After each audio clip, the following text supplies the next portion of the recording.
Today is July 13th, 2021. My name is Charles Suter. Today I'm presenting part 6 of my Rationality series. This presentation focused on thought control. Just as a reminder, my purpose for these Rationality presentations is to help you become a more rational person. My main message: control your thoughts to control your life. Or a secondary, primary message might be, you become what you think about. By definition, a rational person acts rationally in response to a set of positive rational core beliefs like those offered in this presentation series. They might include such rational thoughts as no free lunch, accept reality, live in the present, and so on. These and other rational beliefs must be purposely nurtured and programmed into the subconscious mind with conscious thought control. Rational living is the result of 1. Developing rational beliefs that properly interpret reality without bias or distortions. 2. Permitting only rational thoughts and ceasing any irrational thoughts. And 3. Intervening immediately to circumvent negative emotions and actions. The end result of a rational response to reality, starting from belief to thought to emotion to action, is more often a favorable outcome that is life-enhancing. In other words, a rational person gets better outcomes.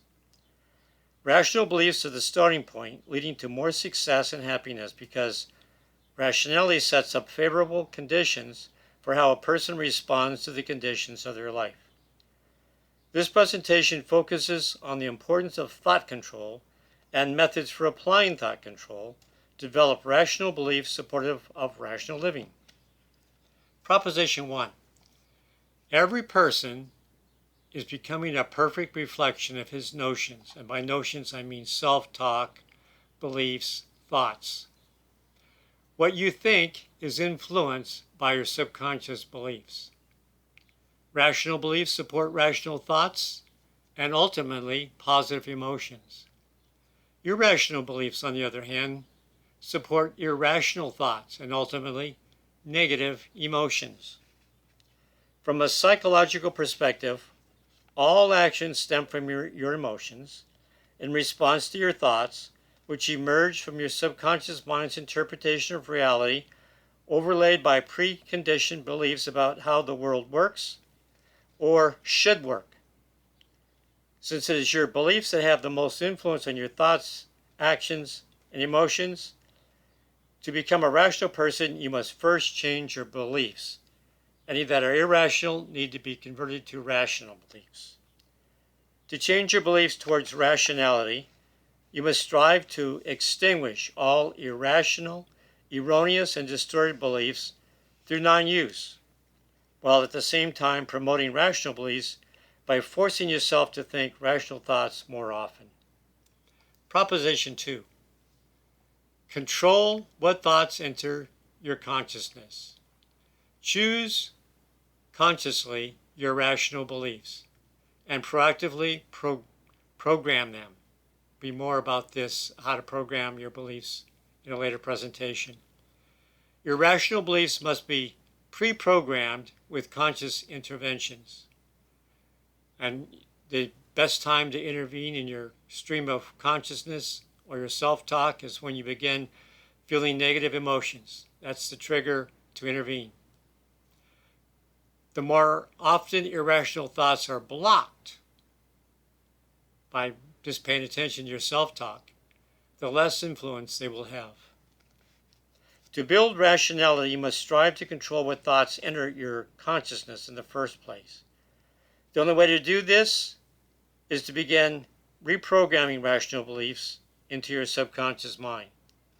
Regardless of whatever irrational beliefs you already have in your subconscious mind, you can instill new rational beliefs and extinguish old irrational beliefs by a simple process that I call thought control. If the old beliefs are not consciously allowed to continue, they will eventually extinguish themselves. Whatever irrational beliefs you might have now, well, they were developed during childhood, a period when you lacked control over your life choices. But now you do have choices.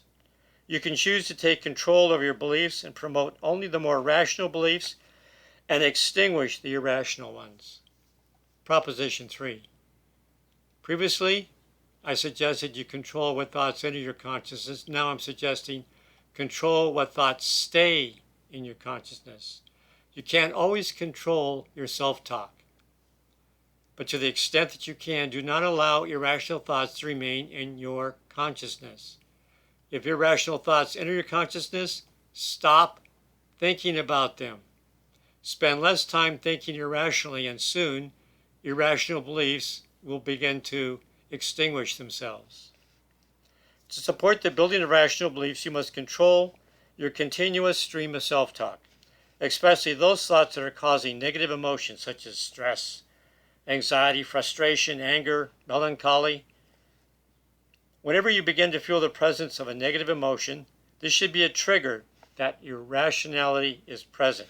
And by irrationality, I mean an irrational belief has been triggered. To regain control of your emotions, acknowledge the emotional distress that you're feeling and identify the thoughts that are causing it.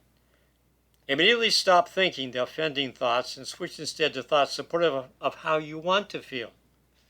Those positive thoughts that are counter to the negative thoughts. With the irrational thoughts suppressed and their opposite rational thoughts now occupying your conscious mind, you get two benefits. First, by ceasing to think irrationally, the negative emotions will begin to subside. Second, by thinking rationally instead, you are reinforcing and programming new rational beliefs into your conscious mind so that they become the dominant beliefs, while extinguishing the old irrational beliefs. The more you take active control of your thoughts, the faster and stronger your rational beliefs become relative to any residual irrational beliefs.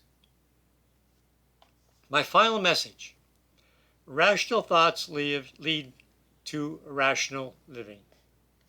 The rational person thinks and acts rationally because they have applied thought control to actively promote positive rational beliefs and to detach themselves from negative irrational beliefs. There are distinct advantages to becoming a rational person that makes the effort to develop your rational mind worth the effort.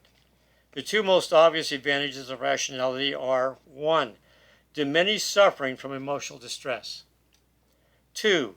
The emergence of greater life satisfaction and happiness due to a positive mental attitude as reflected in positive thoughts, emotions, and life-enhancing actions. That's all for now. Remember to stay positive. You'll be happier, healthier, and live longer.